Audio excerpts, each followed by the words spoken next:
Bħalissa għaddejjin diskussjonijiet mal-European Broadcasting Union u mal-artista sabiex tinstab soluzzjoni li tirrispetta d-deċiżjoni ta' l-IBU u n-narrattiva oriġinali tal-kanzunetta Kant, hekk iddikjara l-kap eżekuttiv tal-PBS Keith Ketkuti meta kien intervistat mill-professur Andrew Azzoppardi s-sibt filgħodu fejn insista illi l-kelma Kant ġiet iċċensurata mill-IBU. Is-CEO qal illi sa nhar it-tnejn iridu jiġu preżentati l-adattamenti l-ġodda sabiex Malta tkun konformi ma' regolamenti li qed tikkwota l-IBU.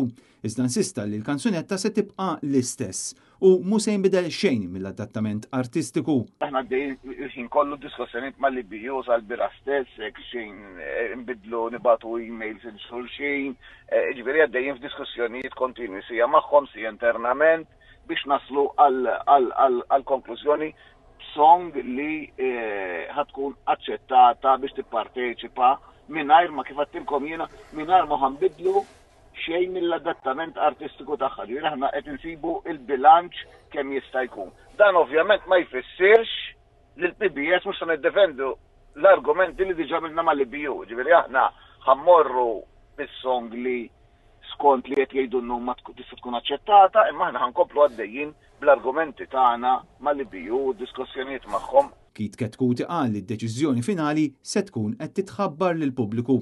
Il-Festival tal-Eurovision din is-sena se jsir fl-Iżvizzera f'Mejju li ġej.